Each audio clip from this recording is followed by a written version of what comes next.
Imagine stepping into a world of luxury, only to be told you don't belong. Imagine paying for dignity, but receiving humiliation instead. That's exactly what happened to the Carter family on their flight from New York to London. From the very first words spoken by the lead flight attendant, sharp, dismissive, dripping with prejudice, this was never going to be an ordinary journey. 16-year-old Naomi Carter froze in the aisle. Her little brother Malik shrank under the weight of cruel words, and their mother Elena bristled with quiet fury. But sitting beside them was David Carter, a man of calm strength, a strategist who believed that sometimes the most powerful response is silence, until the right moment to strike. What no one on that plane realized, not even the smug attendant herself, was that David Carter wasn't just a passenger in seat 2A. He was the CEO, the man who owned the airline they were flying on, and every slight, every smirk, every humiliation was being tallied for a reckoning that would change everything. Will prejudice win when it hides behind authority, or will dignity find its voice at 35,000 feet?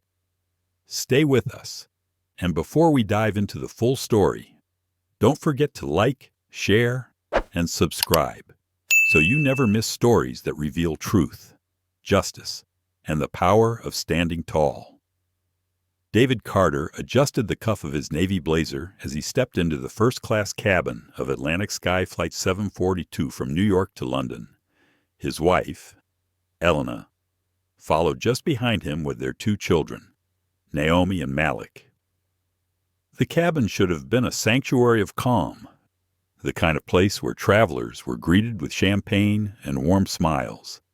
But instead, the very first words David and his family heard carried the weight of an insult.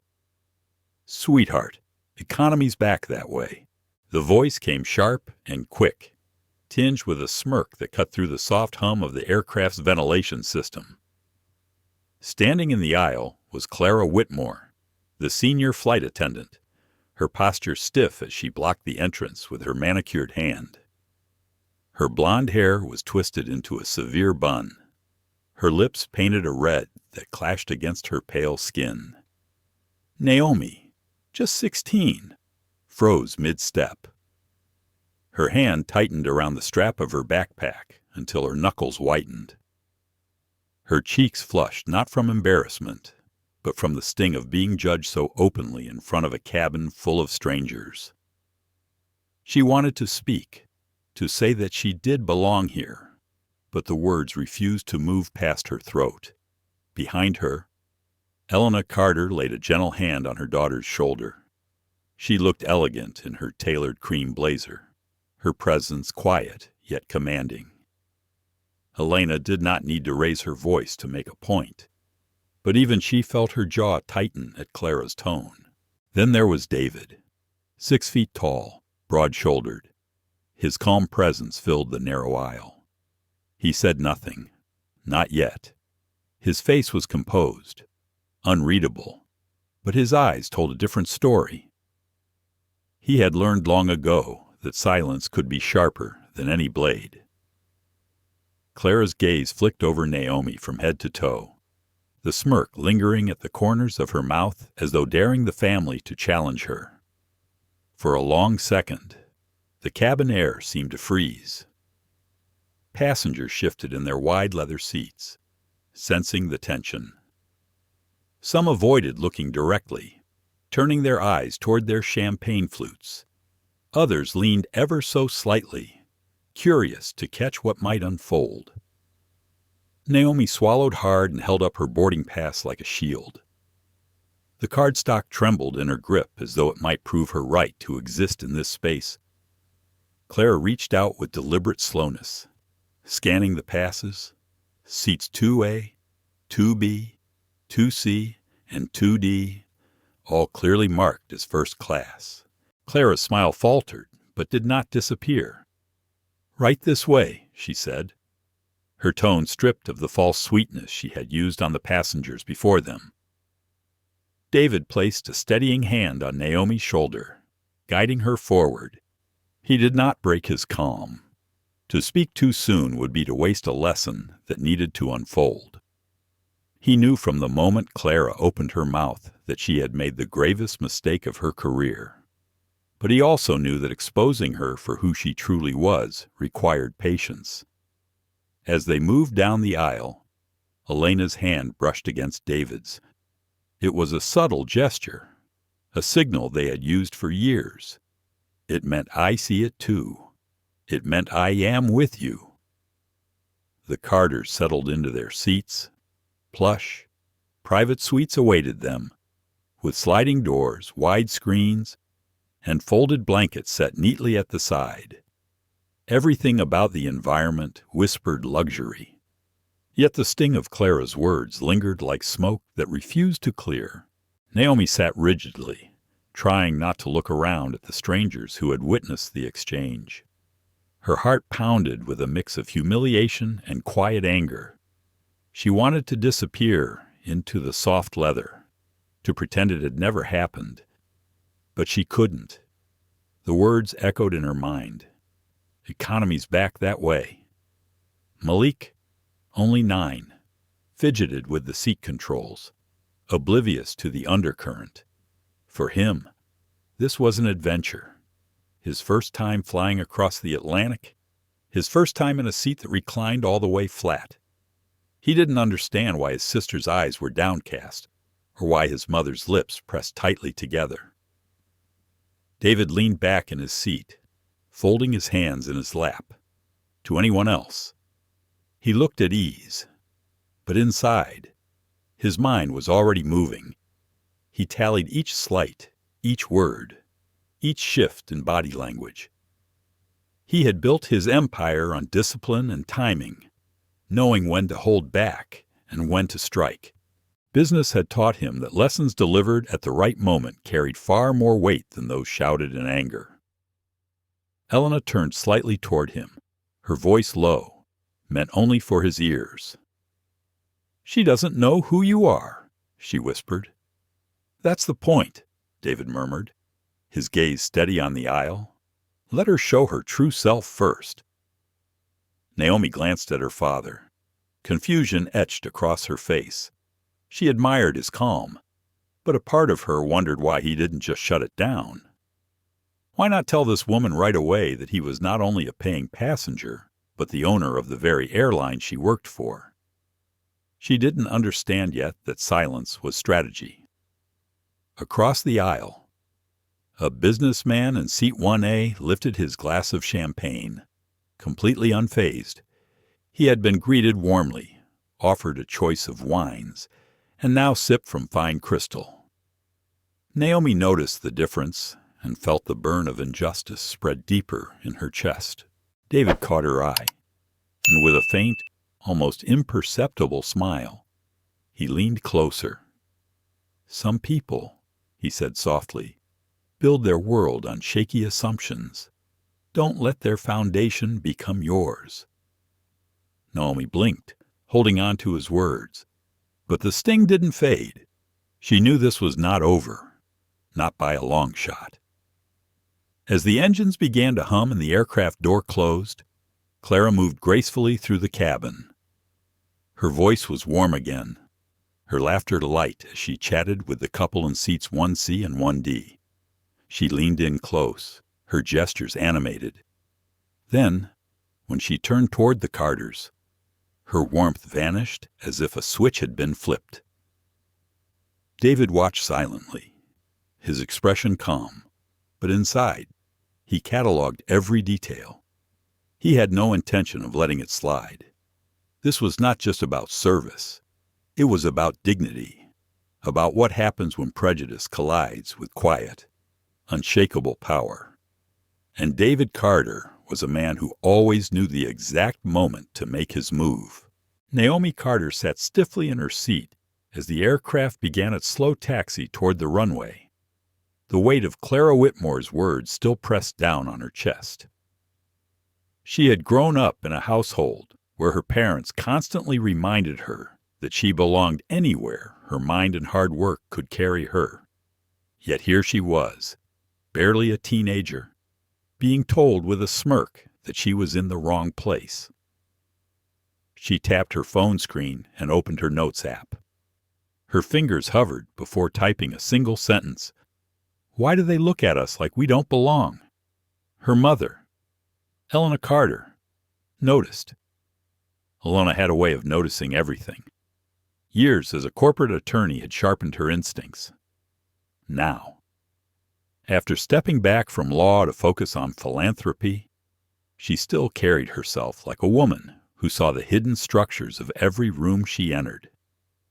She leaned slightly toward her daughter, brushing a loose strand of hair from Naomi's cheek. Her voice was low but calm. Do not let her define you. Not with words, not with looks. People reveal themselves far more loudly than they realize. What she said has nothing to do with you and everything to do with her. Naomi nodded but did not answer. At 16, her heart burned too brightly to let reason quiet it. She wanted to shout, to demand fairness. Yet she also knew her father's eyes were always watching, always measuring the right moment. David Carter had not spoken since they sat down. His posture was relaxed, almost casual, but anyone who truly knew him could see the stillness of a man sharpening his thoughts. He had built Carter Global from a startup consultancy into a multinational powerhouse by being 3 steps ahead of everyone else in the room. Silence was never weakness for David. It was calculation. He understood that people revealed more in their assumptions than they ever did in their apologies. He glanced at his wife. Elena met his eyes with the faintest trace of a smile. Their marriage was one of unspoken languages. A glance here, a shift of posture there, a small squeeze of the hand. It was a dance they had perfected over 20 years together. And right now, Elena's message was clear. Our daughter is hurting, but we trust your judgment. David exhaled slowly. He was not a man easily provoked, but he was also not a man who forgot. 9-year-old Malik Carter, oblivious to the storm swirling among the adults, grinned as he pressed buttons on the seat console. The chair reclined smoothly, then returned upright, then slid forward again. His small voice carried with a mixture of excitement and awe. Mom, it goes all the way down like a bed. Elena chuckled softly, smoothing her son's hair. Yes, sweetheart, but maybe don't test it 20 times before we even take off. Malik giggled and settled back, tugging at the soft blanket folded beside him. His world was still simple. Airplanes were an adventure, not a battlefield for dignity. He did not notice the stiffness in his sister's shoulders or the way passengers stole quick glances at their family. He only saw the thrill of flying over the ocean for the very first time. As the engines roared and the aircraft lifted into the evening sky, David looked out the wide window. The Manhattan skyline glittered against the fading light, a reminder of everything he had worked for and everything still at stake. To him, this trip was more than just a family getaway. It was also a chance to finalize negotiations with European partners that would shape the future of his company. But most importantly, it was time with his family, time he guarded fiercely in a life often consumed by boardrooms and contracts. Elena reached into her leather tote and pulled out a slim paperback book. She always carried one when she traveled, a habit from her law school days. Today's choice was a collection of essays on resilience, something she often revisited. She opened it, but did not read. Her mind was on Clara Whitmore, on the way her daughter's confidence had dimmed in a single moment. Elena's protective instincts flared. She wanted to confront the woman herself, to slice through the arrogance with a lawyer's precision. But she also knew her husband's style. He was waiting. He always waited. And when he finally acted, the result was never small. Naomi slipped in her earbuds and scrolled through her music. She tried to focus on lyrics, on melodies, on anything other than the burning memory of Clara's smirk. Yet no matter how she tried, her mind replayed it again and again. The humiliation, the subtle way passengers had looked at her, some with sympathy, others with quiet judgment. She clenched her jaw. She had spent years excelling at school, proving herself in debate competitions, carrying herself with pride. But one moment in a luxury cabin had reduced her to feeling like an intruder. She glanced at her father again. His calm was both reassuring and frustrating. Why didn't he just end it? Why didn't he pull rank and show her who he really was? She had seen him in action before, commanding conference rooms with nothing more than a raised eyebrow. She had seen powerful men fold under his quiet authority. Why hold back now? David sensed her eyes on him. He turned slightly, offering a calm smile. "Patience," he whispered. "Patience is a weapon most people never learn to use." Naomi blinked, her frustration bubbling. She wanted action, not philosophy. But she bit her tongue, trusting him even when she did not fully understand. Meanwhile, Clara moved through the aisle with polished efficiency. She offered menus to passengers across the cabin, her tone bright and friendly. When she reached the Carters, however, her cheer dimmed like a light switch flicked off. She did not hand them the embossed menus. Instead, she spoke quickly, rattling off 2 uninspired options without eye contact. Elena's eyes narrowed. Her voice was calm, but the steel was unmistakable. "Could we see the full menu? Please." Clara hesitated, then gave a thin smile. "We will see what is available," she said curtly, before moving on without taking their order. Naomi's fists clenched under the table. "She is lying," she hissed, her voice low but fierce. David placed a hand gently on her arm. His touch was grounding, steady. "I know," he murmured, "and she just gave us exactly what we need." Naomi frowned, confused. To her, they were being denied dignity. To him, it was evidence, a pattern. Each slight was another piece of the puzzle he was quietly assembling. He was not just enduring this, he was preparing to expose it. Elena caught his eye again. Her lips curved into the faintest smirk. She knew her husband too well. This was not the silence of surrender. This was the silence before a move that would shift the entire board. Passengers 2 rows ahead laughed as Clara knelt slightly to show them the wine list. Her tone filled with charm. The contrast was glaring. Naomi felt the sting again, but this time she noticed something else. Other passengers were watching too. Some avoided looking, but others shifted uneasily, sensing the imbalance. For David, that was important. A private injustice was easier to dismiss. A public one left witnesses, and witnesses carried weight. The cabin lights dimmed as the plane reached cruising altitude. A hush fell across the suites, the atmosphere calm on the surface but electric beneath. David leaned back, hands folded, eyes half closed. To anyone else, he looked like a man settling into a long flight. But inside, he was charting the course of a conflict that Clara had already lost without even realizing it. And as Naomi sat silently with her earbuds in, and Elna returned to her book without turning a page, and Malik drifted into childish chatter about clouds and oceans, one truth hovered above them all. This was not simply about rudeness. It was not about bad service or a bad mood. It was about something far deeper, about the quiet ways dignity could be stripped and the quiet ways it could be reclaimed. For now, David Carter let the moment breathe, but in the quiet of his mind, he whispered the same word he had given his daughter: patience. The aircraft had settled into its climb, the steady roar of the engine smoothing into a softer hum. Outside the wide oval windows, the sky shifted from twilight to a deepening indigo, streaked with the last glimmers of orange fading over the Atlantic horizon.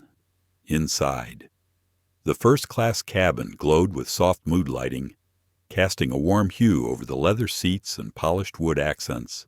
Every detail of the cabin seemed designed to signal exclusivity. The seats were private suites, each with sliding doors for privacy. Blankets folded with military precision rested atop the wide seats. Noise-canceling headphones gleamed inside compartments lined with velvet. The fragrance of espresso and warm bread drifted faintly from the galley. The air itself seemed engineered to feel more refined than the recycled oxygen in economy. For most passengers, it was a seamless illusion of comfort and prestige. For the Carters, it was a stage of contradictions. Naomi shifted uncomfortably, her gaze sliding toward the businessman across the aisle. He was already sipping his second glass of champagne, his laughter loud enough to carry. She noticed the way Clara leaned in close to him, her voice suddenly lighter, animated. Clara's hands gestured toward the menu he held, pointing out selections with practiced charm. She even touched his shoulder briefly, an exaggerated courtesy, as if to underline his importance. Naomi looked down at her own console. There was no glass of champagne, no sparkling water and crystal, not even the glossy menu other passengers now leafed through. Only a small plastic cup with lukewarm water sat in front of her, condensation pooling on the tray table. The comparison made her stomach twist. She turned her face toward the window, not wanting Clara to see the frustration in her eyes. She told herself not to care, but she cared deeply. It was not about champagne. It was about being seen, about being treated as though she belonged here just as much as anyone else. Malik, sitting next to her, was still enchanted by his suite. He giggled as he scrolled through the entertainment screen, choosing cartoons. He clapped softly when the screen flickered to life with bright colors. Helena smiled at him, grateful for his innocence, even as her own anger simmered beneath the surface. Helena had always prided herself on composure. Years in courtrooms had trained her to hold her ground under pressure, to dismantle opponents with precise logic. But there was something different about watching her children subjected to subtle scorn. It pierced through her carefully built armor. She wanted to rise, to confront Clara outright, to strip away the facade of professionalism the woman hid behind. But she stayed seated, her hand brushing against David's knee, grounding herself in patience she did not fully feel. David noticed. Of course. He noticed everything. The curve of his wife's lips tightening, the way Naomi's foot tapped restlessly beneath the table, the way Clara's body language shifted when she approached different passengers. He filed it all away, quiet but meticulous. Clara reappeared with a tray of hot towels. She carried them on a small silver platter for the couple in the front row, offering each towel with a smile and a soft, "Here you go, sir. Here you go, ma'am." When she reached the Carters, she did not bother with the tray. She dropped the towels directly onto the armrest without a word, her eyes sliding away as though they were invisible. Naomi's lips parted in disbelief. Helena inhaled sharply, ready to say something, but David gave the slightest shake of his head. "Not yet." Naomi leaned closer to him. Her whisper trembled with suppressed outrage. "Dad, are you seriously just going to let her treat us like this?" David's expression was unreadable, but his voice was steady. "Do you think I am letting her?" Naomi frowned, not understanding. "It looks like it."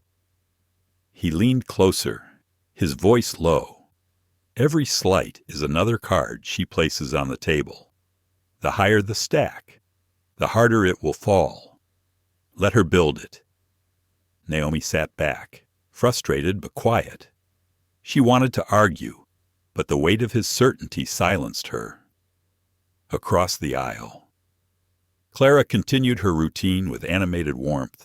She knelt again to show the wine list to the couple in 3A and 3B.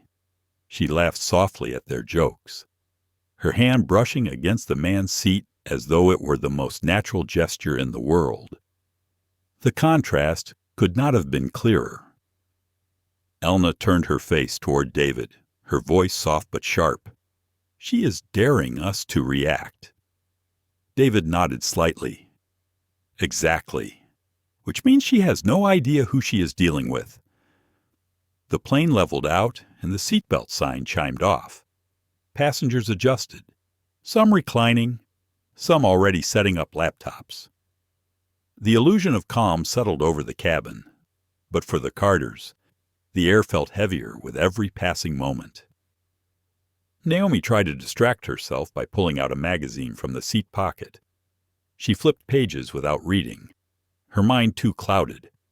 Every sound from Clara reached her ears too loudly. The clink of crystal glasses, the soft laughter directed at others but never at them, the clipped, dismissive tone. Whenever she spoke near their row, her chest tightened with a thought she had not wanted to face. What if this is what the world really thinks of us, that we are always out of place, always intruders? She glanced at her father again. His calm unsettled her. She could not decide if it was strength or surrender. Elena sensed her daughter's turmoil. She leaned slightly toward Naomi, whispering gently, "You know your father. He does not fight small battles. He waits for the one that ends the war." Naomi looked down, her throat tight. She wanted to believe her mother, but the ache of humiliation was too fresh. Meanwhile, Malik tapped her arm with excitement. "Naomi, look, they have the cartoon I like." His smile was wide, innocent, and she could not help but soften, at least for a moment. She ruffled his hair, her anger blunted by his joy. David finally leaned back, closing his eyes as though resting, but his mind was sharp. He was mapping the situation like a chessboard. Claire had exposed herself with each action, each word. The difference between how she treated others and how she treated his family was too blatant to be dismissed. And more importantly, passengers were noticing. He caught their glances, the way some shifted uncomfortably. The stage was being set, not by him, but by her. He thought of the countless times he had been underestimated in his career, the quiet rooms where his presence had been questioned until he proved his worth.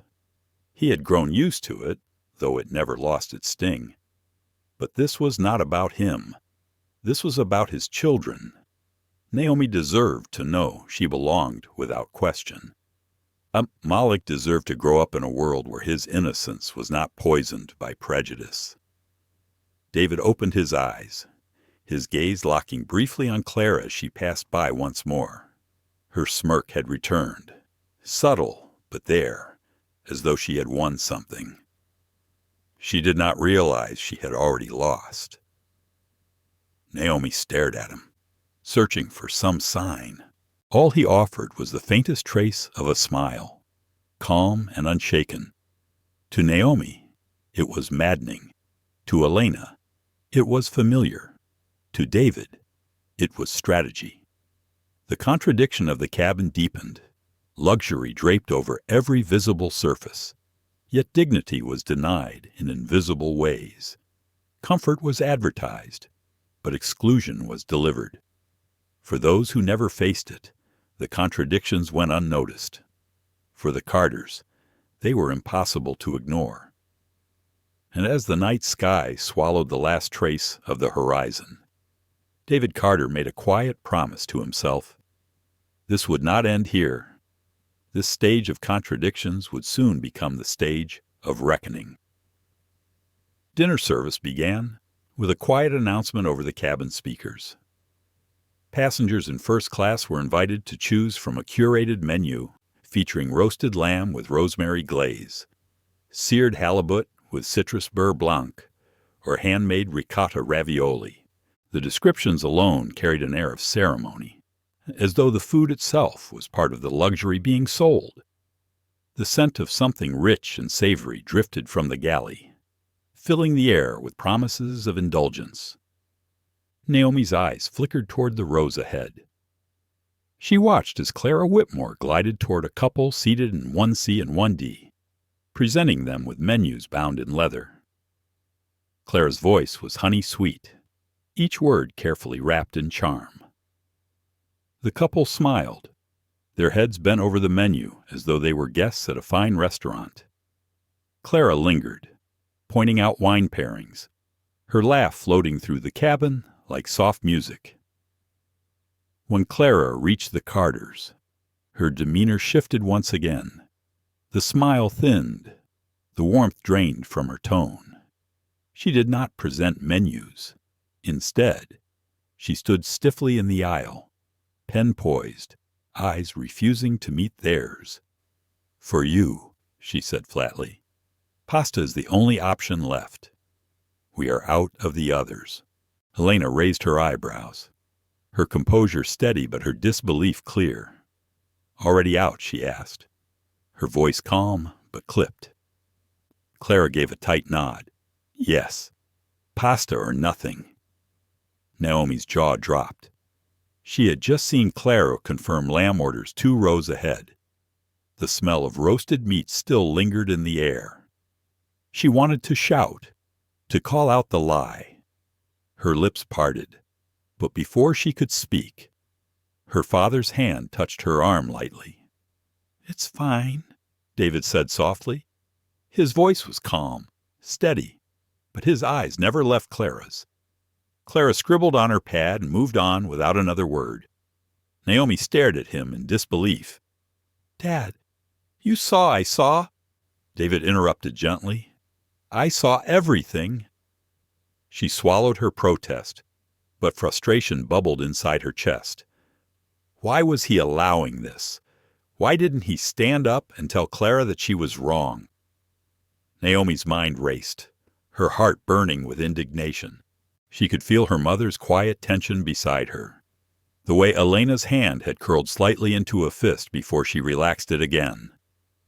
Minutes later, a tray arrived. 2 bowls of pasta primavera were placed in front of them. The vegetables looked limp, the sauce thin and watery.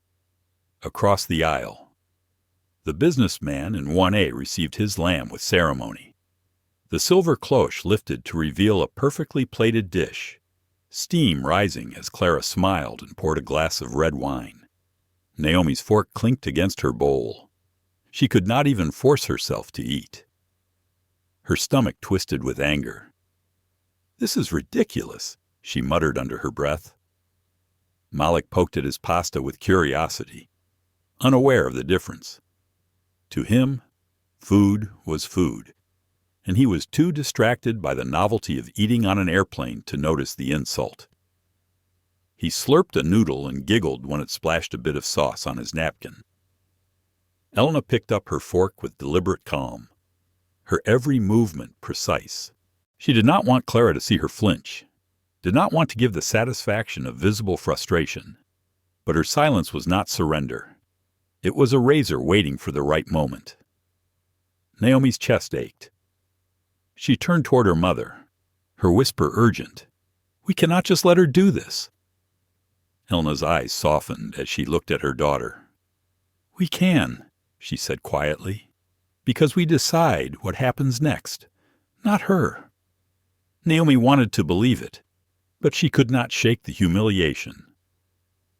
Every time Clara walked past, she saw the curl of a smirk at the edge of her mouth, as if the attendant had swallowed something bitter and was determined to spread the taste. David sat back, watching. His face remained calm, but his mind was working. He was not just taking notes in his head. He was studying the shape of the problem, tracing the outlines of a system flaw revealed by one woman's behavior. He had learned in business that small cracks often pointed to deeper fractures beneath the surface. Clara was not just one attendant with a bad attitude. She was a symptom of something larger, something systemic.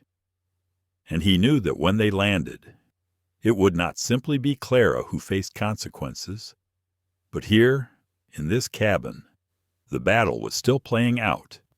The breaking point came with something so small it might have been dismissed by anyone else. Malik, distracted by the glow of his screen and the wobble of his glass, accidentally tipped over his apple juice. The liquid spilled across the armrest, dripping toward the aisle. Clara spun around almost instantly, her eyes flashing. Her lips curled into a sneer. "Control your children," she snapped. Her voice was sharp, loud enough to make passengers in nearby suites glance up. Malik froze. His small hands gripped his napkin, his wide eyes filling with fear. He had not meant to spill, had not meant to cause trouble. He was only 9. Elena set down her fork slowly, her movements deliberate. She turned her head toward Clara, her voice low, measured, but razor sharp. "You will not speak to my son in that tone again." The words sliced through the air, leaving silence in their wake. Naomi's heart pounded, relief mixing with pride. Her mother's voice had always had that power, even when she was in law school. Firm, controlled, undeniable. Clara's smirk returned, as though she had won something. "Some people just don't know how to behave in first class," she muttered under her breath, loud enough to be heard. The cabin seemed to shrink, the air heavier with tension. Naomi gripped her armrest, her jaw tight.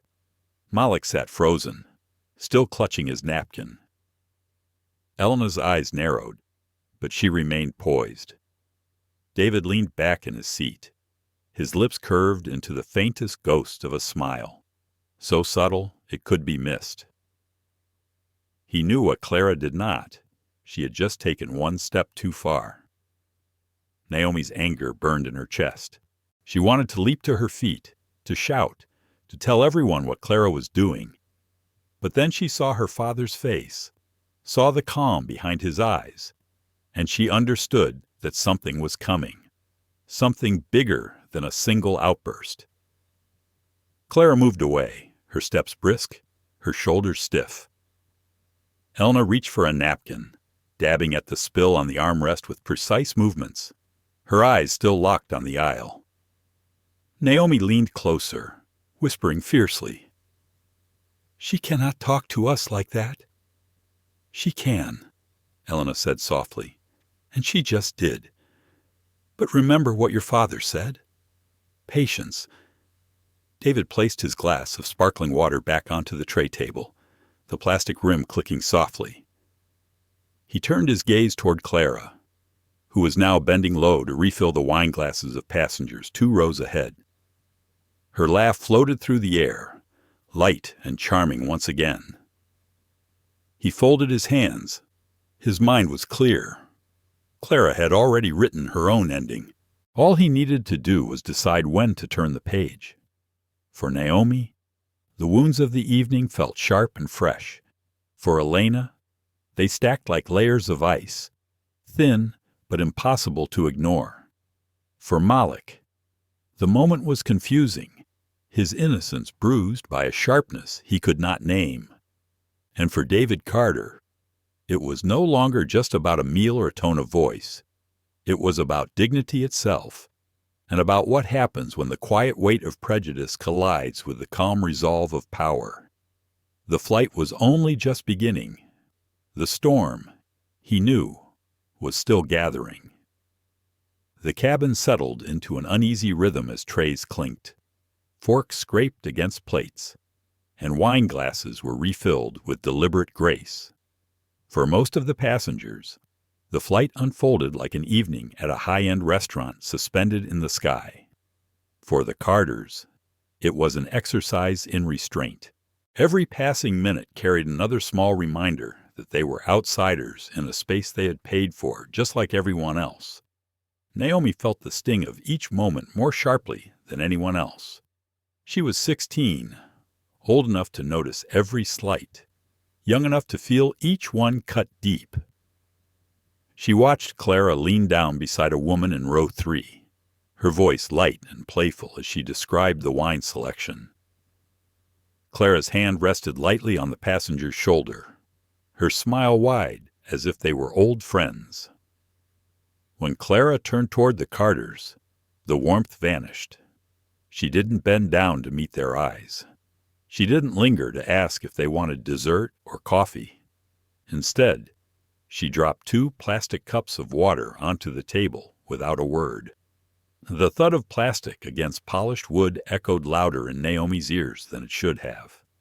Her stomach twisted. She looked at the businessman across the aisle who received another pour of wine in a crystal glass. His laughter rang out as if the world itself was tailored to him. She turned back to her own table and saw the dull sheen of her plastic cup. The contrast made her chest ache. She leaned toward her mother, her whisper sharp with frustration. "She is doing it on purpose." Elena's gaze didn't waver. "Of course she is. But her behavior does not define you. Naomi, remember that." Naomi clenched her fists under the table, but everyone sees it. They all see it, and nobody says anything. Her words hung in the air. Elena glanced briefly at her husband, then back to her daughter. Sometimes silence speaks too. Not everyone who sees will approve, and not everyone who disapproves will act. But believe me, people are watching. David sat quietly, his expression calm. He had not said much since dinner service began, but he was listening to every word. His daughter's anger was justified. He felt it too, though years of discipline taught him to bury the fire beneath a layer of control. He wanted to tell her that the storm she longed for was coming, but he needed her to learn the value of timing. Naomi pressed her lips together, her chest tight with helplessness. She turned back toward the window, staring at the black ocean below, where nothing but clouds and moonlight broke the surface. Her reflection stared back at her in the glass, a reminder of her own vulnerability. She hated feeling small. She hated that a stranger's words could make her question her own place. Clara returned with dessert for the other passengers. Each plate was carefully presented, miniature cheesecakes with caramel drizzle, slices of tiramisu dusted with cocoa, and chocolate strawberries gleaming under cabin lights. She carried the tray with ceremony, offering it to each row with a bright smile. When she reached the Carters, she walked past without stopping. The desserts disappeared into the seats behind them, her tray suddenly lighter as though their row didn't exist. Naomi's jaw dropped. "Did you see that?" she whispered fiercely. Elena's eyes darkened, though her voice remained steady. "We all saw it." David's gaze followed Clara as she moved on, his expression unreadable. He leaned back, folding his hands. To anyone else, he looked calm, almost indifferent, but Elena knew better.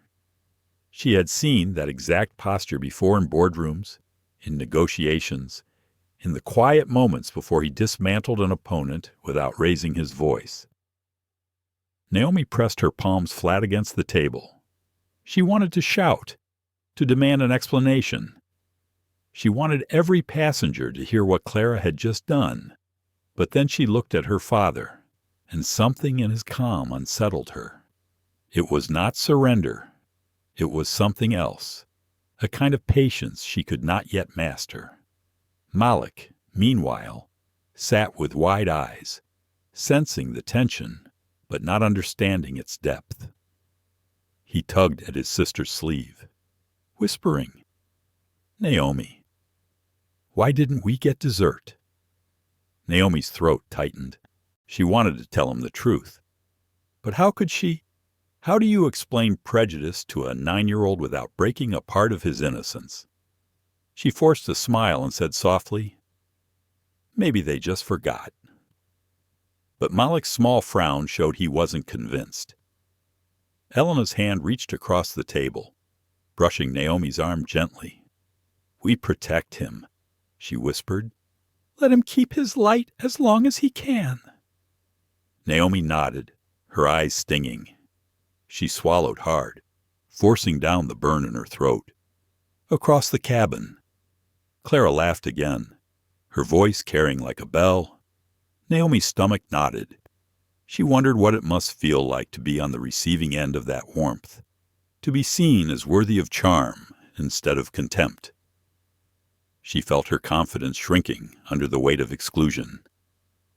Her father's voice broke into her thoughts, calm and steady. "Do not let her world define yours, Naomi." She turned to him, frustration bubbling.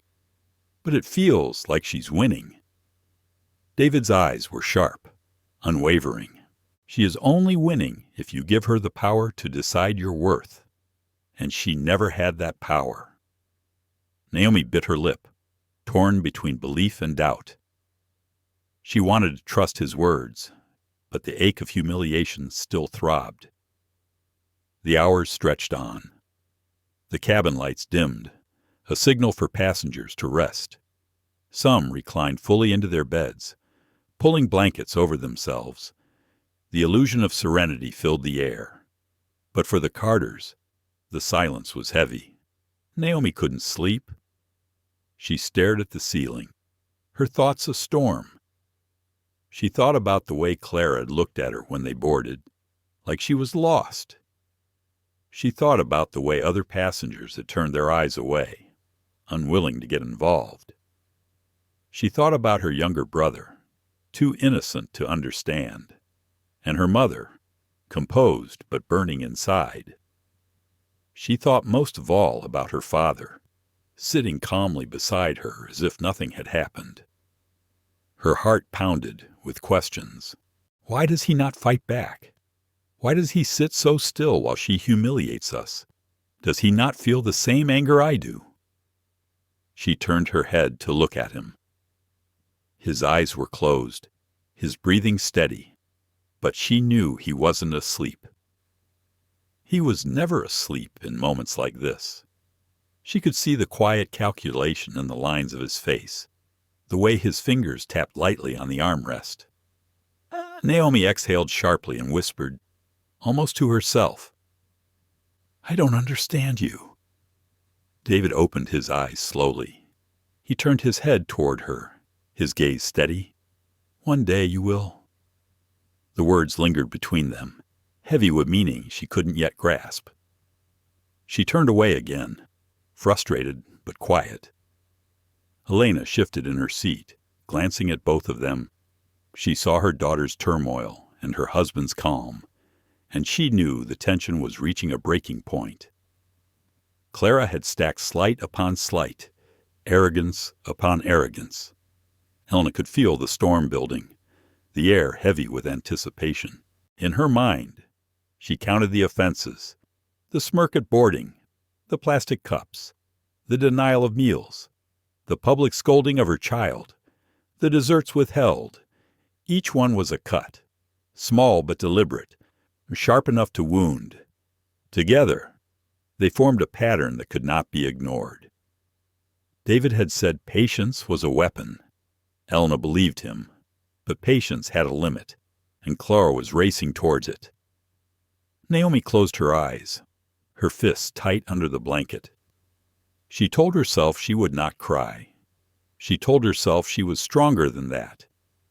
But the tears pricked anyway, unbidden, born not just of humiliation, but of the deeper fear that this would never end. Malik shifted in his seat, his soft breathing settling into the rhythm of sleep. Elena watched her son's chest rise and fall, her heart tightening. She would not let him grow up in a world where this was normal. She would not. And David Carter, seated silently beside them, opened his eyes once more and looked toward the galley where Clara disappeared with her tray. His face was calm, but his decision was made. The quiet storm was no longer waiting. It was coming. Malik Carter had never been on such a long flight before. To him, the cabin was still an adventure, filled with buttons, screens, and new discoveries. He had been shifting in his seat for nearly an hour, adjusting the recline, pulling at the tray, checking the lights. His small hands fidgeted constantly, his mind too excited to settle. When Rachel, one of the junior attendants, had come earlier with a tray of juices, Malik had asked for apple. The cup now sat on the console beside him, half full, condensation sliding slowly down the side. Naomi had been trying to distract herself with music, her earbuds filling her head with noise she could not quite enjoy. Her eyes had been trained on Clara every time she moved past, waiting for the next small insult. She had been so focused on her anger that she almost missed the moment her brother's elbow brushed the cup. The apple juice toppled. Golden liquid spilled across the armrest, dripping onto the aisle. Malik gasped and snatched up a napkin, his small hands trembling as he tried to wipe it up. Before Naomi could help him, Clara appeared, her eyes narrowed, lips curling into a sneer. The sound of her voice cut through the calm cabin like glass breaking. "Control your children." The words came out sharp and loud, loud enough that the businessman across the aisle paused mid-sip. The couple 2 rows ahead looked back briefly. Naomi's chest seized. She felt the heat rise in her face, her heart hammering with disbelief. Malik froze, his wide eyes filled with panic, his tiny hands clutching the soggy napkin. His mouth opened as if to apologize, but no sound came. He looked at his father, then at his mother, his lower lip trembling. The silence that followed was suffocating. Naomi wanted to leap to her feet, to scream that her brother was only a child, but she did not need to. Elena Carter set her fork down slowly. Her movements were deliberate, precise, as though she were in a courtroom about to dismantle an opponent. She turned toward Clara, her voice low but edged with steel. "You will not speak to my son in that tone again." The words carried more force than volume. Naomi felt a surge of pride and relief, her own breath catching as she watched her mother's eyes narrow with precision. Elena's calm was dangerous. She was not raising her voice, but she was drawing a line carved in stone. Clara's smirk returned. "Some people just don't know how to behave in first class," she said, her tone dripping with disdain. The air grew heavier. Naomi's hands shook as she gripped her armrest. Malik ducked his head, his cheeks burning as though the entire cabin were staring at him. And they were. Naomi could feel it. Passengers who had been politely ignoring the tension were now fully alert. Some glanced quickly, then looked away. Others lingered, their eyes flickering between Clara and the Carters. The businessman in 1A shifted uncomfortably. His glass paused midair. David leaned back in his seat, his lips curved into the faintest ghost of a smile. It was not a smile of amusement, but one of recognition. The storm he had been waiting for had arrived. Clara had gone too far, and now the stage was no longer his alone. It belonged to everyone watching. Naomi looked at him, her eyes wide. How could he stay so calm when Malik had just been humiliated? She wanted him to stand up, to unleash the full force of who he was. But all he did was rest his hands on the armrest, his eyes steady on Clara. Clara turned on her heel, muttering under her breath as she moved back toward the galley. Naomi's fist tightened. Her whole body shook with fury. She leaned close to her mother, her whisper sharp. "She cannot talk to us like that." Elena dabbed at the juice with a fresh napkin, her voice calm but cutting. "She can, and she just did. But that will not be the end of it." Naomi pressed her lips together, her throat tight. She looked at Mullick, who was staring at his lap. His small shoulders slumped. The sight broke something inside her. Her little brother had come on this trip full of joy, eager for the adventure of flying overseas, and within hours someone had managed to dim that light. She reached out, touching his shoulder gently. "It's okay," she whispered. "You didn't do anything wrong." Mullick glanced at her, his eyes shiny with unshed tears. He nodded slowly, but his silence spoke louder than words. David finally moved. He picked up his glass of sparkling water, the plastic rim tapping against the tray table as he set it back down. The sound was small, but Naomi recognized it. It was his signal, a subtle punctuation mark. It meant he had decided. He turned slightly in his seat, his gaze following Clara as she reappeared to check on another row. His eyes tracked her with calm precision, like a hunter who had been waiting for his prey to step into the open. Naomi felt her chest tighten. She looked at her father, then at her mother, sensing something about to happen. Elna met her husband's gaze, her lips curving into a knowing smirk. She had seen this look countless times before. It was the look he wore when he was about to act in a way no one saw coming. Naomi's heart raced. She whispered, almost breathless, "You're going to do something." David didn't look at her. He kept his eyes on Clara, his voice calm, but carrying weight. "I already am." The rest of the cabin continued as if nothing had happened. The lights were dim. Passengers reclined, some drifting toward sleep, others immersed in movies or books. But within the Carter's row, the air was electric, every breath thick with anticipation. Naomi glanced again at Malik, who had curled under his blanket, eyes squeezed shut as though trying to escape into sleep. She clenched her jaw. She would never forgive Clara for that look on her brother's face.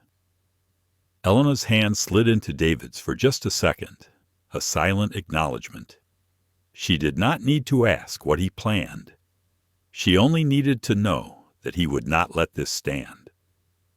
Clara passed by once more, her steps brisk, her smirk faint but present. David's gaze followed her, unblinking. Naomi shivered. She realized suddenly that her father's silence had not been weakness. It had been the gathering of a storm. Passengers who had been watching earlier shifted again. Their curiosity rekindled. They could sense something building, even if they could not name it. They could feel the gravity in David's stillness, the quiet before thunder. Naomi leaned closer to him, her whisper urgent. "Dad, what are you going to do?" He turned his head slightly, his eyes meeting hers with calm certainty. "Teach her what she refuses to learn." Her breath caught. She wanted to ask more, but the weight in his voice told her not to. The rest of the meal service passed with mechanical motions. Clara avoided their row as much as she could, tending to others with exaggerated cheer. Each laugh, each smile directed elsewhere only deepened the contrast. Naomi's fury had not cooled. If anything, it simmered hotter, pressing against her ribs. But for the first time, she began to understand her father's silence. It wasn't surrender, it was strategy. As the cabin lights dimmed further and the hum of the engines filled the silence, David Carter leaned back in his seat and closed his eyes. But behind his calm expression, he was wide awake. The decision had been made. The reckoning was coming. And Clara Whitmore, for all her smirks and sharp words, had no idea how close the storm was. The hum of the engines carried a steady rhythm, but inside the first-class cabin, the atmosphere was anything but calm. Clara Whitmore had returned from the galley, her shoulders tight, her posture stiff. She walked with the authority of someone who had been in charge for years, yet her eyes flickered nervously whenever they passed the Carter family. David Carter sat upright now, no longer reclining in silence. His glass of water sat untouched on the table. He looked every bit the composed traveler, but Elena recognized the change immediately. His stillness had sharpened into focus. Naomi noticed it too. She leaned slightly forward in her seat, her heart quickening with anticipation. When Clara reached their row again, David's voice carried across the aisle. It was calm, polite even, but threaded with a weight that demanded attention. "Clara," he said evenly. She stopped, caught off guard by the use of her name. Most passengers did not bother to read her tag. She straightened, her lips tightening. "Yes?" Sir David tilted his head slightly, his tone conversational but deliberate. "How long have you been with Atlantic Sky?" Clara blinked. The question was simple, but something in his voice unsettled her. She hesitated, then answered, 13 years. That's quite a tenure," David replied. He nodded slowly, as though acknowledging her service. "So you've been here through a number of policy changes." Clara's chin lifted slightly. "I suppose." David leaned forward just enough for his words to carry to the surrounding passengers. "Then I imagine you remember the Atlantic restructuring. The one where the in-flight service protocols for premium cabins were rewritten. That would have been, 8 years ago." A flicker of uncertainty crossed Clara's face. She opened her mouth, then closed it again. "I'm not sure what you're referring to, sir." David's gaze remained steady. "Back then, premium guest training was called Module 4B. Ring a bell." The silence stretched. Naomi's eyes widened. Elena's lips curved into a faint, knowing smile. Clara shifted her weight, her composure slipping. "I don't know what you're trying to suggest," Clara said quickly, her tone defensive. David's voice did not rise. It remained smooth, calm, surgical. "I'm suggesting that a professional with 13 years of experience should not forget her own training, especially when it comes to respect, courtesy, and equal treatment of passengers." The words hung heavy in the air. Passengers nearby exchanged glances. Some pretended to look at their screens, but their ears strained to catch every syllable. Clara forced a smile, her cheeks taut. "If there's something specific you'd like to request," Sir David interrupted, his tone quiet but firm. "Respect, and the service my family paid for. Do you think you can manage that?" The smirk faltered. For the first time that evening, Clara seemed rattled. Her mouth opened, then closed. She gave a curt nod. "Of course." Her voice was tight, stripped of its earlier confidence. She turned to leave, but Elena's hand brushed lightly against David's. It was a subtle signal, one he immediately understood. "You are not finished." David sat back slowly, his gaze following Clara as she moved down the aisle. His expression remained calm, but Naomi could see something shift behind his eyes. This was no longer silence. This was strategy unfolding. Naomi's pulse raced. She whispered to her mother, "Did you see her face?" Elena's smirk deepened slightly. "Your father has a way of asking questions that feel like verdicts." Naomi glanced back at him, her frustration tempered by admiration. She was beginning to understand. He hadn't been waiting because he was afraid. He had been waiting for Clara to show her true self so completely that no one could deny it. And now she had. Minutes later, Clara returned with a tray of desserts for the other passengers. She carried them carefully, each plate decorated with precision. She offered slices of tiramisu and miniature cheesecakes. Her voice suddenly sweet again as she leaned close to a couple in row 3. But when she passed the Carters, she didn't stop. The tray moved past their row as if they were invisible. Naomi felt her chest seize, her fists clenched, her nails biting into her palms. Malik stirred in his seat, glancing at the desserts longingly. But he said nothing. David rose slowly. At 6'2", his frame seemed to fill the narrow aisle. But it wasn't his height that made people look up. It was the deliberate way he moved, the calm command in his posture. Conversations in nearby suites faltered. "Clara!" he called. His tone was polite, but impossible to ignore. She turned, startled, the dessert tray trembling slightly in her hands. "Yes." Sir David stepped closer, his gaze unwavering. "Let's skip the formalities. Tell me, who's your regional director these days?" "Still, Andrew Benton." Clara froze. Her eyes widened slightly. "How do you know Andrew David didn't answer right away?" He let the silence press down on her before continuing. "And I assume the Pacific operations still run under the Service Excellence Initiative." SEI show for correct. Now Clara's brows furrowed. That was not information most passengers would ever know. It was the kind of detail discussed only in management briefings. Her lips parted.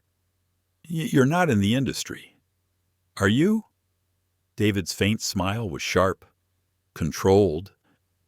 "Let's just say I've been paying close attention to Atlantic Sky. Enough to know that your premium guest protocol hasn't been followed from the moment my family stepped on board. Enough to know how many steps you've skipped from Module 4B. And enough to have a conversation about it with people whose names you sign on your paychecks." The tray in Clara's hands wobbled. She steadied it quickly, her face paling. Passengers nearby stared openly now, no longer pretending to look away. Her voice faltered. "Sir, if I've done something to upset you—" "You've done more than that," David said evenly. His voice remained calm, but it cut like steel.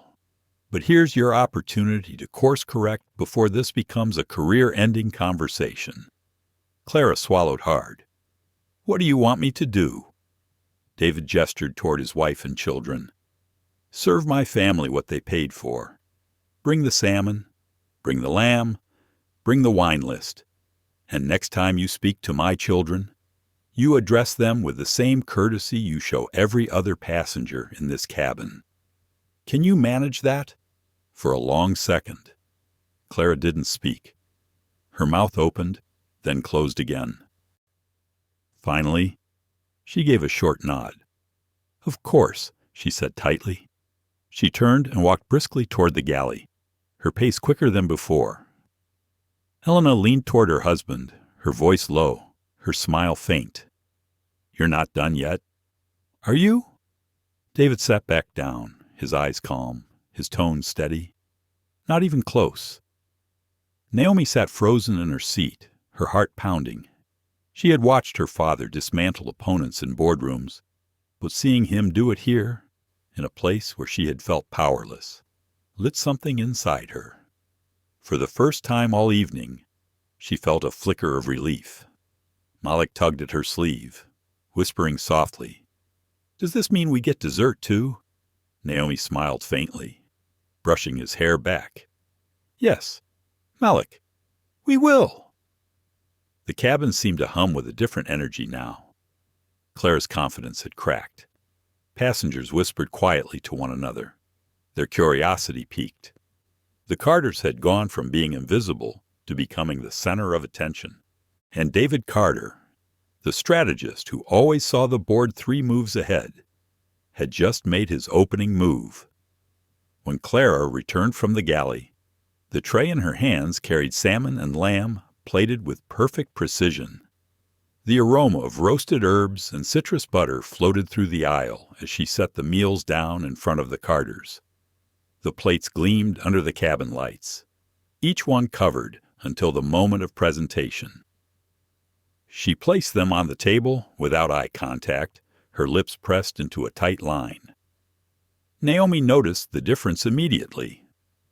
Other passengers had been served with ceremony, the silver cloche lifted with a smile, the dish revealed like a treasure. For them, the gesture was mechanical, stripped of warmth. David did not thank her. He watched her carefully, then spoke in the same calm tone that had already unsteadied her.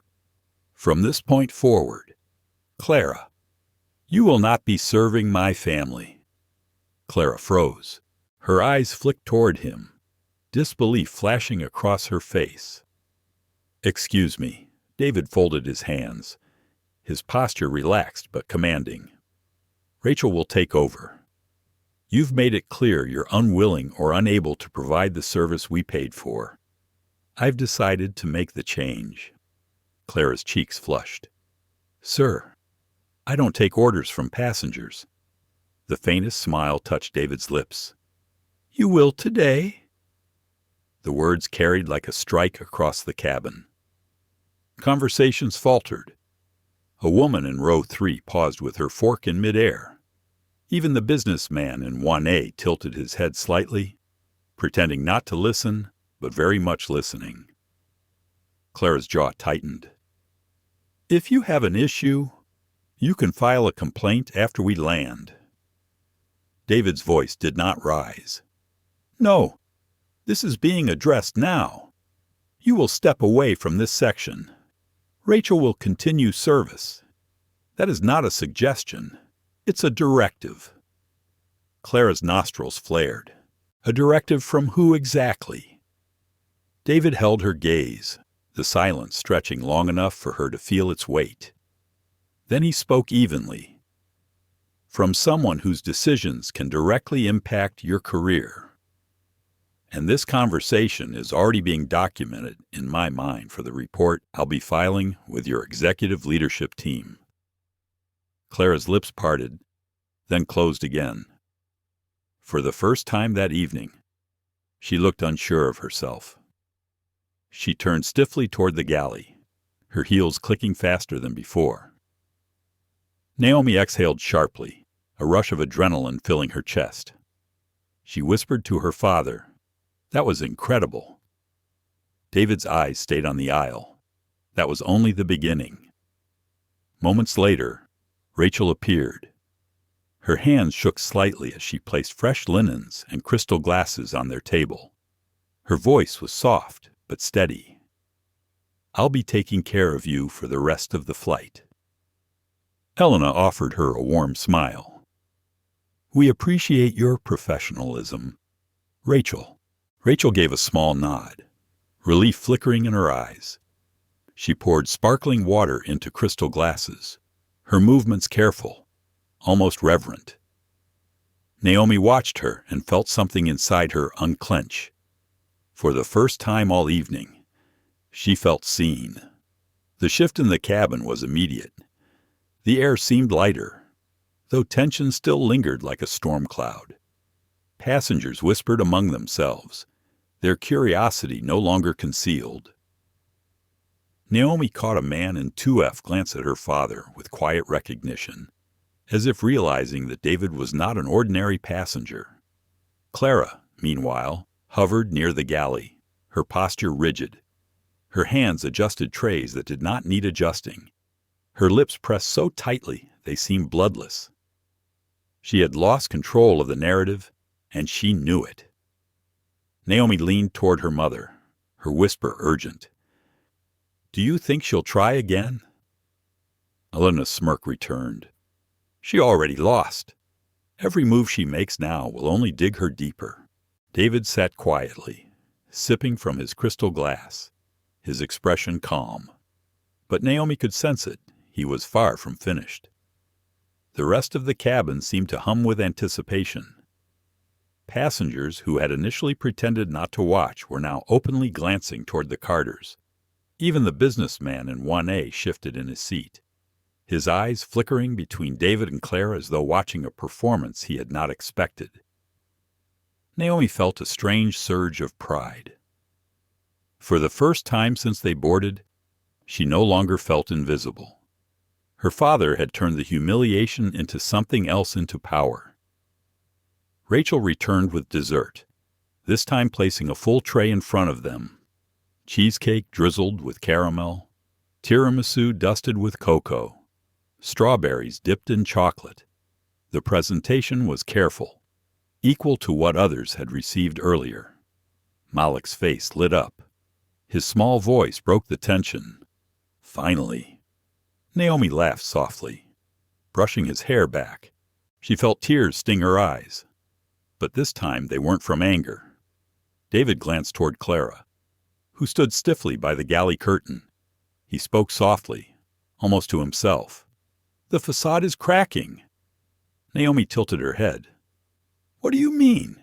He looked at her, his eyes sharp but kind. People who build their authority on arrogance cannot stand when it's challenged. It only takes one push for the cracks to show. Naomi thought about it as she bit into the cheesecake. The sweetness was sharp on her tongue, but it carried something more, a taste of victory. The flight continued, the hours stretching into the quiet of the night. The cabin dimmed. Passengers reclined, but sleep did not come easily for Clara. Naomi noticed her pacing near the galley, her hands fidgeting, her posture no longer confident. The smirk that had haunted Naomi's memory was gone. In its place was a look of unease. Naomi leaned against her father, whispering softly, "You broke her." David's voice was calm. "No, she broke herself. All I did was hold up the mirror." Elena closed her book, her gaze shifting toward Clara. "Mirrors are dangerous for people who don't like what they see." Naomi let the words settle.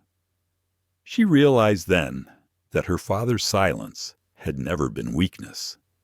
It had been strategy. Every slight, every insult had been another brick Clara placed in her own downfall.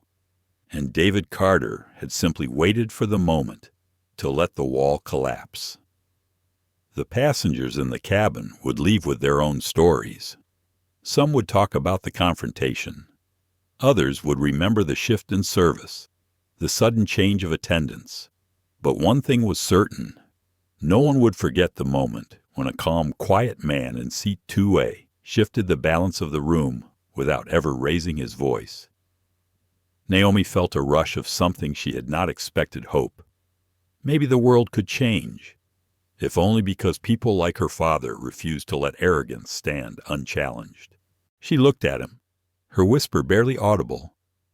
"You're going to finish this, aren't you?" David's gaze was steady, his faint smile sharp. "Yes, but not here. Not yet." Naomi shivered, not from fear, but from anticipation. She realized then that this night was not about desserts or drinks. It was about something larger. It was about dignity, respect, and the quiet reckoning that comes when power is wielded with patience. And as the aircraft soared through the dark Atlantic sky, Clara Whitmore stood in the galley, her confidence unraveling thread by thread. The cracks in her facade had begun to show. Rachel had just cleared the dessert tray when David leaned slightly toward her. His voice was low, calm, but carried a gravity that made her pause mid-step.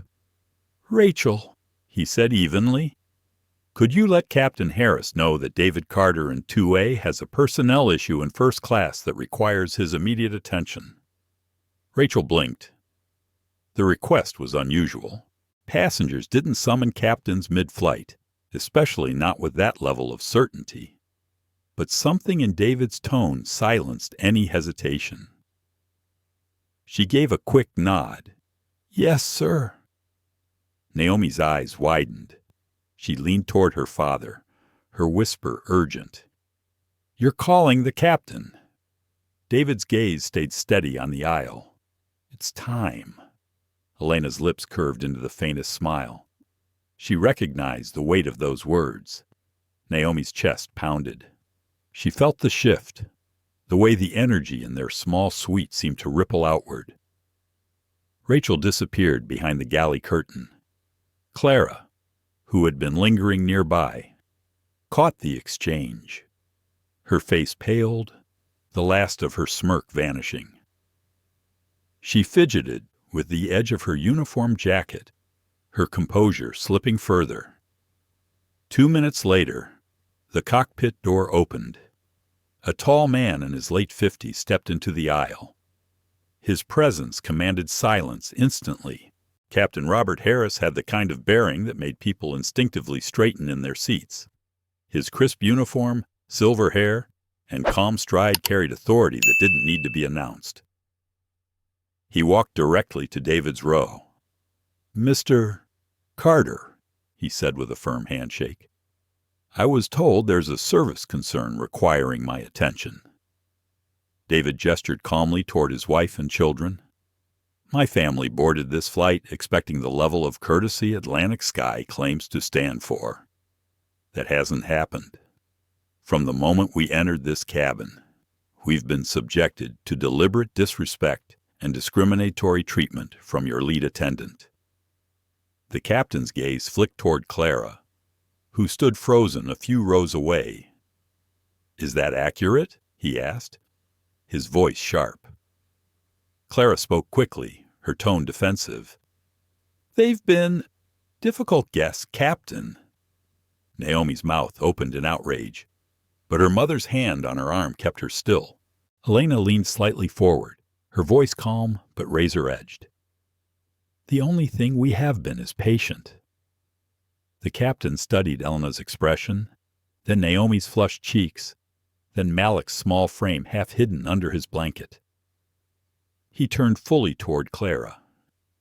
"You're relieved from service for the remainder of this flight.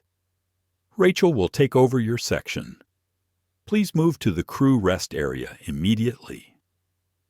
The color drained from Clara's face. "Captain, that's not a request," Captain Harris said firmly. "It's an order." The silence that followed was electric. Passengers in nearby suites pretended to look at their screens, but the satisfaction on some faces was unmistakable. A businessman in 1A shifted slightly, his expression almost approving. The couple in 3A exchanged glances, their smiles faint but clear. Naomi's heart raced. She couldn't believe what she was seeing. The woman who had smirked at her, who had humiliated her brother, was being dismissed mid-flight. She felt her throat tighten, tears pricking her eyes, but this time they were tears of relief. Clara stood stiffly for a moment, her lips pressed into a thin line. Then, without another word, she turned sharply and walked down the aisle toward the rear crew quarters. Her shoulders were rigid, her steps clipped. David didn't gloat. He didn't smile. He simply nodded to the captain. "Thank you for addressing it promptly." "My apologies to you and your family," Captain Harris said, his voice sincere. "You have my assurance this will be reviewed thoroughly after we land." David inclined his head. "I'll expect nothing less." The captain gave a respectful nod and returned to the cockpit. Rachel immediately stepped into Clara's place, moving with quiet determination. She placed fresh linens and crystal glasses on the Carter's table, her hand steady this time. Elena smiled at her warmly. "We appreciate you, Rachel." Rachel's shoulders relaxed. "I'll make sure you're comfortable," she said softly. The shift in the cabin was profound. Where there had been tension, there was now a current of quiet satisfaction. Passengers glanced at the Carters with new recognition. Some looked away quickly, embarrassed at having watched. Others allowed their approval to show openly. Naomi leaned toward her father, her voice hushed but filled with awe. "She's really gone." David took a sip from his glass, his expression steady. "For now. But the real consequences will start when we're back on the ground." Naomi felt her chest swell. For hours she had carried the weight of humiliation, the sting of being treated as though she didn't belong. Now she saw the shift, the way her father's calm had dismantled Clara without a single shout. Her heart raced with a new kind of pride. Elena's hand brushed lightly across David's arm. "You've waited long enough, and you did it without breaking a sweat." David's faint smile deepened. "Sometimes you don't need to raise your voice to make the world listen." Malik tugged at his sister's sleeve, his small voice breaking the heavy silence. "Does this mean she can't yell at me anymore?" Naomi bent down, hugging him tightly. "No, Malik, she won't bother you again." The innocence in his question, the relief in his voice, made Naomi's throat tighten. She kissed his forehead, determined never to let anyone dim his light again. As Rachel moved through the aisle with quiet efficiency, Naomi leaned against her seat, exhaling deeply.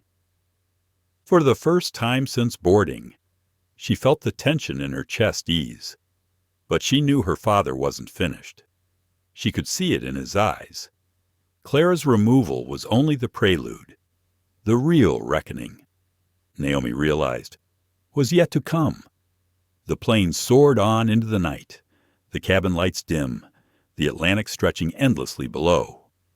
And in seat 2A, David Carter sat with his family, his mind already charting the next move. With Clara gone, the cabin felt transformed. The oppressive tension that had settled over the Carters since boarding seemed to dissolve into the dimmed lights and soft hum of the engines. Rachel moved through the aisle with quiet efficiency, her every gesture careful, professional, and genuine. She refreshed water glasses in crystal instead of plastic, placed neatly folded linens across the tables, and asked with sincerity if the family needed anything more. Elena thanked her warmly. Naomi did too, her voice gentler now that she no longer felt invisible. Malik beamed when Rachel brought him a small plate of fruit and an extra chocolate strawberry, whispering, "This one's just for you." His giggle filled the suite like sunshine, restoring a piece of innocence that Clara had tried to steal. Naomi leaned back in her seat, closing her eyes for a moment. For the first time all night, she felt like she could breathe, but the relief was fragile. The sting of what had happened still lingered beneath the surface. She could feel it every time she remembered Clara's smirk, every time she replayed the sharpness of her voice when she snapped at Malik. She turned her head toward her father. David sat calmly, his eyes open, fixed on nothing in particular. He seemed at peace, but Naomi knew better. She had learned over the years that his silence meant he was thinking, building, calculating, preparing. "Dad," she whispered, careful not to wake her brother. "Why didn't you tell her who you are?" "Right away." David's gaze shifted toward her. His expression was unreadable for a moment before it softened. "Because if I had, she would have thought the problem was me, not her. She would have believed I was just another powerful man flexing his authority. But letting her show her true self exposed something deeper. It showed everyone here what happens when arrogance goes unchecked." Naomi's brow furrowed. "But it hurt. All night. It hurt." David nodded slowly. "Yes, and I wish I could have shielded you from that. But sometimes the lesson has to be larger than the moment. If we only punish one person without changing the system, then nothing really improves. Tonight wasn't just about her. It was about what needs to change after we land." Naomi swallowed hard. She wanted to argue, but her father's words carried a weight she couldn't ignore. She thought of the passengers who had pretended not to notice, who had turned away while her family was being treated unfairly. And then she thought of the ones who had watched more openly when David began to speak, the shift in their faces as they realized what had been happening. She whispered softly, "Do you really think it will change?" David reached over, brushing his daughter's shoulder gently. "It has to. And if it doesn't, then I'll make sure it does." Elena, who had been listening quietly, placed her hand over his. Her eyes glistened with a mixture of pride and sorrow. "That's the difference between you and most people. David, you don't just fix it for us. You fix it for the next family, too." Naomi felt her chest tighten. Her mother's words rang true. She had seen it before in boardrooms, in community events, in the way her father carried himself when no one was watching. He never acted only for himself. He always thought of the people who would come after. Malik stirred in his seat, his head resting against Naomi's arm. He mumbled softly in his sleep, something about cartoons and strawberries. Naomi stroked his hair gently, her heart aching with tenderness. She vowed silently that she would never let him grow up believing he was less than anyone else. The hours stretched into the quiet of night. Most passengers had reclined fully into their suites, drifting into sleep under the dim blue glow of cabin lights. The Carters' suite was quiet, too, but none of them slept easily. Their minds were too full. Naomi watched the stars flicker through the window, thinking about the strange contradictions of the night. Luxury wrapped around them like a cocoon, yet it had taken so little for that illusion to shatter.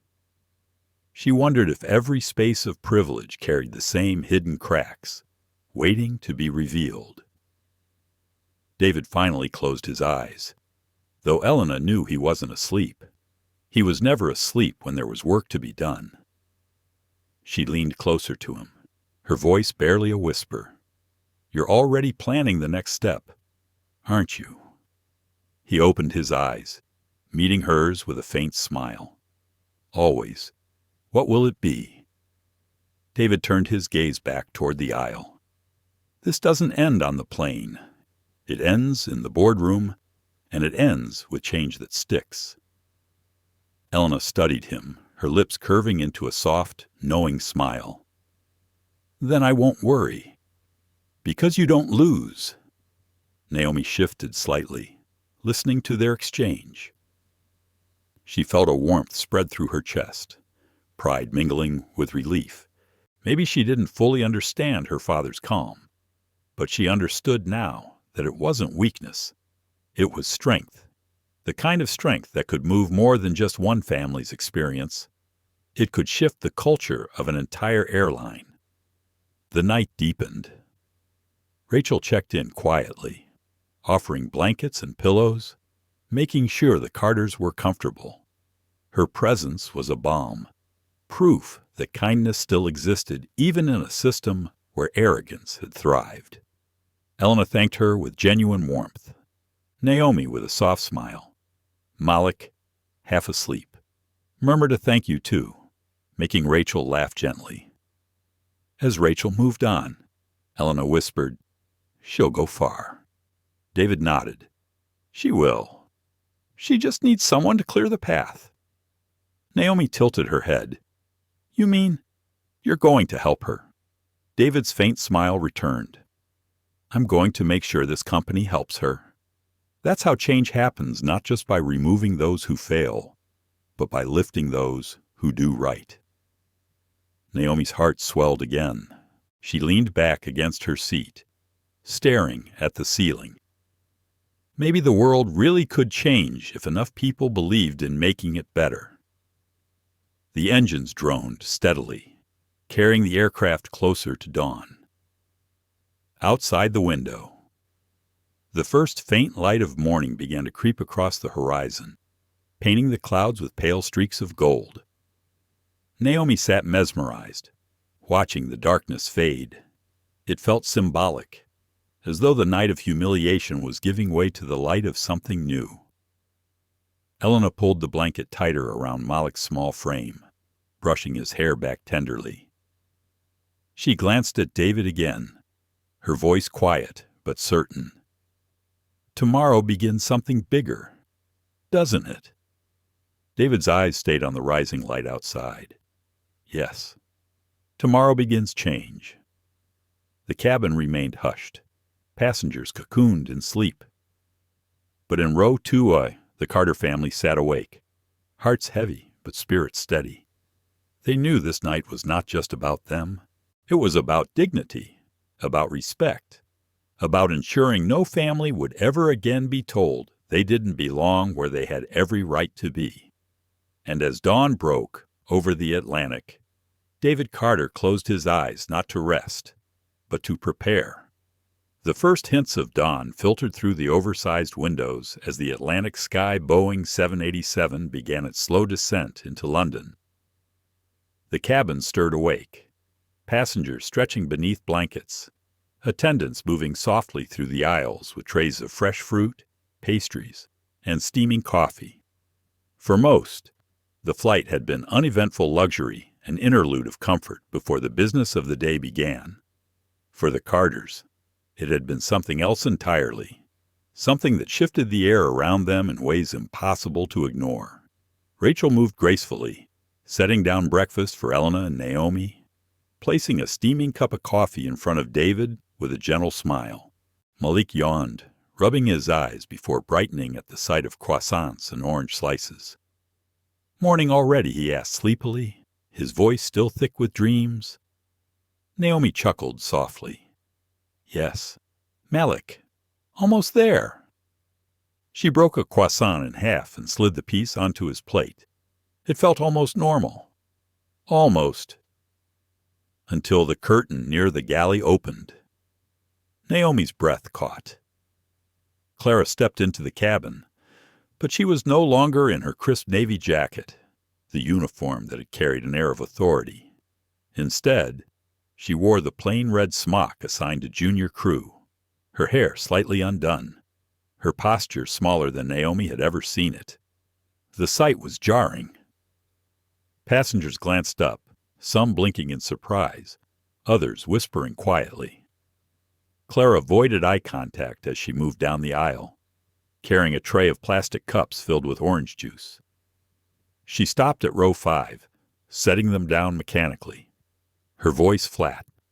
Naomi stared, her chest tightening. It was like watching a queen stripped of her crown, forced to serve at the level she had once looked down upon. She leaned toward her father, whispering, "She's in economy." David didn't move his gaze from the window, where the clouds below broke into patches of green countryside. His voice was calm, measured. "She's exactly where she thought we belonged." The word struck Naomi like a spark. She turned back toward Clara, who had moved further down the aisle, her every step weighted with humiliation. Naomi should have felt triumphant, but instead she felt something else, something heavier. Justice, she realized, wasn't always sweet. Sometimes it was sobering. Eleanor reached for her coffee, her expression composed. "It's poetic," she murmured, "but this is not the end." Naomi frowned. "What do you mean?" Her mother's eyes softened. "Being reassigned mid-flight is humiliation, but what your father is planning, that will be lasting change." Naomi sat back, her mind whirling. She thought about all the small humiliations that had built up since boarding, how each had cut her deeper.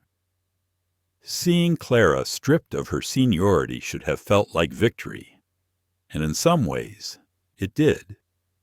But the ache inside her told her that victory alone wasn't enough. Passengers nearby whispered in low voices. Naomi caught fragments. Never seen a lead removed mid-flight. The captain himself stepped in. That family in 2A The attention made her cheeks flush, though not with shame. For the first time, the looks weren't dismissive. They carried curiosity, even respect. Malik munched happily on his croissant, oblivious to the stares, his innocence unshaken now that Clara was gone. He leaned toward Naomi and whispered with a grin, "See? We got better food after all." Naomi hugged him tightly, pressing a kiss to his hair. He didn't understand the weight of what had happened, and maybe that was a blessing. Rachel returned with hot towels, placing them gently on their trays with a warm smile. Elena thanked her, then glanced at David. "She deserves more than this role." David nodded slowly. "She'll have it. When we land, she'll be the first name I put forward." Naomi's eyes widened. "You mean a promotion?" David's voice was calm. "Leadership is not just about punishing those who fail. It's about lifting those who do right." Naomi felt her chest swell with pride again. Her father's words weren't just talk. They were a blueprint for something larger, something that stretched beyond this single flight. As the aircraft descended lower, the captain's voice came over the intercom, calm and professional. "Ladies and gentlemen, we are beginning our final approach into London Heathrow. Please return to your seats and ensure your belts are fastened." The cabin shifted as passengers prepared. Trays collected. Seats returned to upright positions. Rachel moved swiftly, making sure everything was in order. Clara trailed at the very back now, her movements mechanical, her presence a shadow of what it had been hours earlier. Naomi couldn't stop staring. She remembered the smirk, the condescension, the sting of being told she didn't belong. And now here Clara was, stripped bare in front of the same passengers she had once performed for. It was justice. Yes. But Naomi wondered if it would change anything. Would Clara leave this flight changed? Or would she cling tighter to the bitterness that had driven her cruelty? She turned to her father, whispering, "Do you think she'll ever understand?" "No." David's eyes stayed on the skyline emerging through the clouds. The city of London stretched below, bathed in morning light. Maybe, maybe not. But this was never about her alone. This is about the system that let her think she could act this way without consequence. And that system is what's going to change. Naomi let the words settle. She felt her shoulders relax, her anger easing into something steadier resolve. The landing gear deployed with a muffled thud, the plane lowering steadily toward the runway. Passengers tightened their belts, the quiet murmur of conversation fading into silence. Naomi reached for Malik's hand, giving it a reassuring squeeze. Elena rested her hand on David's arm, grounding them all. Through the window, Naomi watched as the runway drew closer, the city stretching out in all directions. Her heart pounded, not with fear this time, but with anticipation. She knew instinctively that what happened in the air had only been the opening act. The true reckoning would begin on the ground. The tires screeched softly as the plane touched down, the force of landing pressing them back into their seats. The engines roared, then eased as the aircraft slowed. Passengers clapped lightly, a tradition some still held, though Naomi barely noticed. Her mind was too focused on what was to come. As the plane taxied to the gate, she caught sight of Clara one last time. The once confident attendant now stood at the rear, her uniform plain, her eyes downcast. Naomi couldn't bring herself to feel pity. Not after what Malik had endured. But she did feel clarity. This was what arrogance brought in the end: exposure, consequence, and a fall that everyone could see. Elena gathered her things calmly, her elegance intact. Malik clutched his toy plane, bouncing slightly in his seat, his excitement for London bubbling over. Naomi adjusted her jacket, her chin lifting higher than it had all night. She was no longer carrying the weight of humiliation. She was carrying pride. David remained still for a moment longer, his gaze on the horizon outside. Then he rose, buttoning his jacket, his presence filling the suite once more. Naomi whispered, "Are you ready?" His answer was calm, certain, always. The seatbelt light dinged off. Passengers began to rise, gathering their bags. The Carters moved as one, their presence commanding in a way that needed no announcement. Eyes followed them as they stepped into the aisle, some curious, some respectful, all aware that they had witnessed something rare. And as they walked toward the exit, Naomi felt it. This was not the end. It was only the threshold. The jet bridge smelled faintly of steel and jet fuel, a sharp contrast to the polished luxury of first class. The Carters walked together, their steps calm and steady. Passengers around them murmured in low voices, stealing glances as if they knew they had witnessed something unusual, something that would travel in whispers long after the flight. Naomi felt the cool air of Heathrow brush against her skin as they entered the private arrivals lounge. Malik skipped slightly ahead, clutching his toy plane in one hand and Elena's fingers in the other. His excitement for London was unshaken, his innocence a bright light after a long night of shadows. David walked slightly ahead of his family, his stride purposeful, his expression calm. To anyone else, he looked like a businessman arriving from an overnight flight. But Naomi knew better. She could feel the energy radiating off him. He wasn't finished. Inside the lounge, a man in a tailored gray suit stood waiting. His tie was slightly loose, his hair peppered with gray, his expression somewhere between nervous and determined. The moment he saw David, he stepped forward quickly. "Mr. Carter," he said, extending a hand. "I'm Edward Langford, CEO of Atlantic Sky. I understand there was an incident." David accepted the handshake firmly. His eyes were steady, his voice measured. That's putting it lightly. He gestured toward Elena, Naomi, and Malik. "My family boarded this flight expecting the level of service you advertise. What they got was deliberate disrespect and humiliation. You don't just have a bad employee, you have a cultural problem." Langford's throat bobbed as he nodded. "I want to hear your recommendations." Naomi's eyes widened slightly. She hadn't expected the CEO himself to listen so directly. She felt her heart pound as her father's voice carried through the lounge. David didn't hesitate. "First, Clara Whitmore is removed from any customer-facing role effective immediately. Not reassigned, not warned removed." Langford nodded, pulling a leather notebook from his jacket. "Done." "Second," David continued, "you conduct a full review of premium service protocols, retrain every senior attendant, not just with lip service, but with enforceable accountability."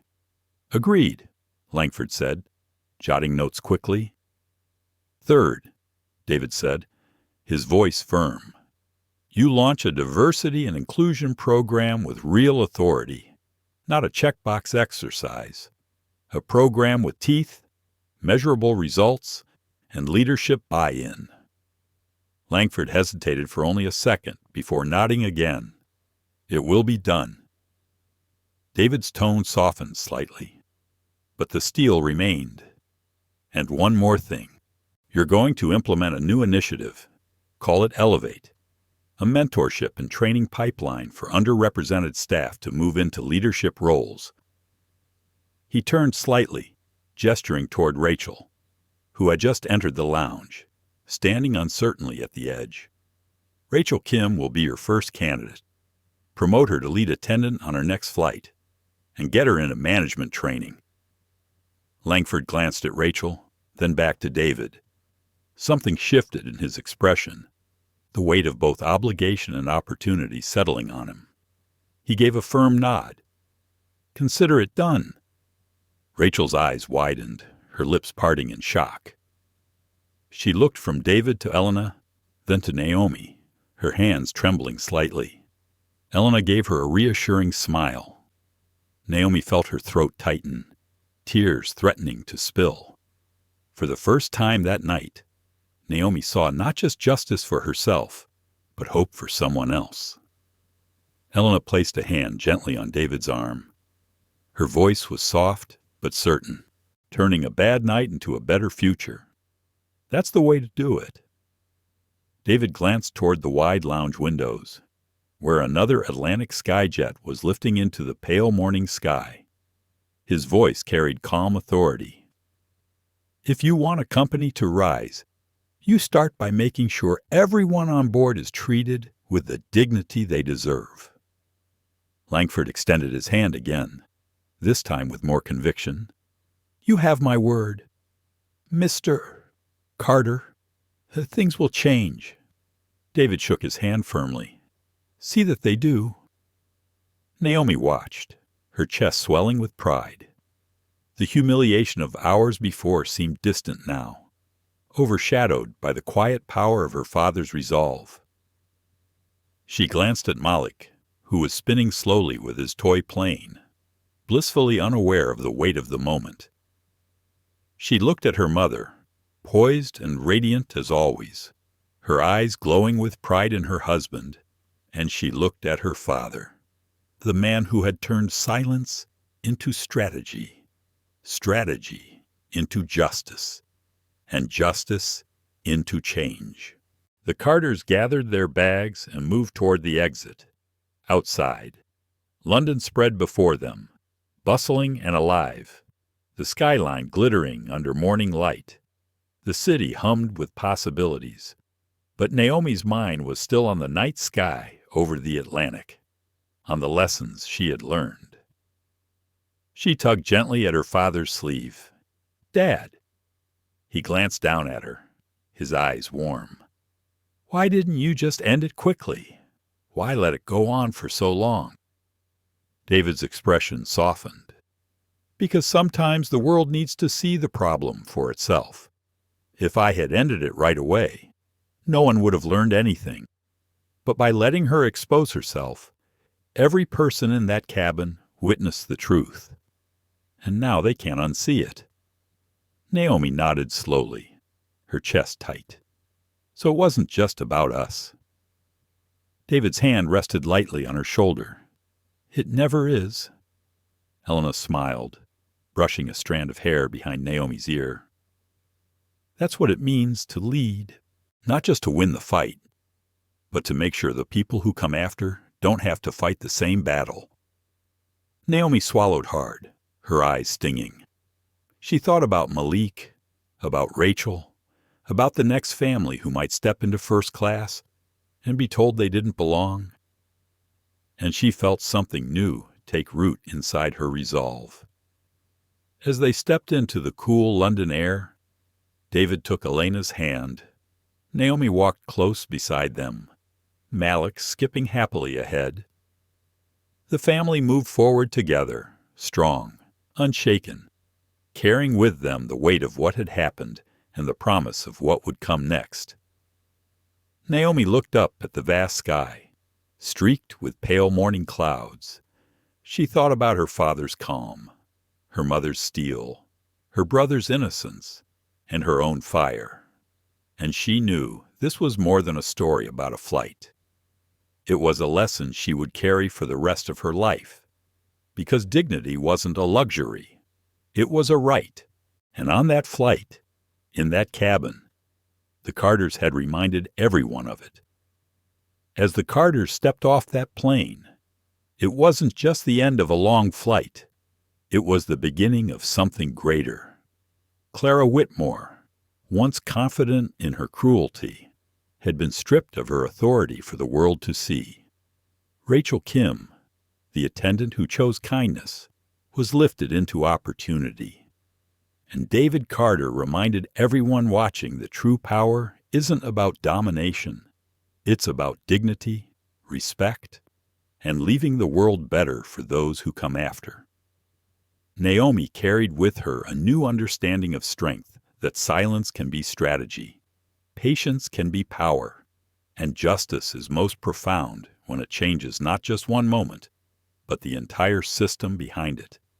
Malak's innocence was protected, Elena's grace never wavered, and David's quiet authority turned humiliation into transformation. But the question remains, how many more families have to endure before real change becomes the norm? And what will we do, each of us, when we witness prejudice in our own lives? If this story moved you, let it be more than just a tale. Let it be a reminder. Respect is not a privilege, it is a right. Thank you for watching. And if you believe stories like this need to be heard, make sure to like, share, and subscribe. Together, we'll keep shining a light on the truths that matter and the voices that must never be silenced.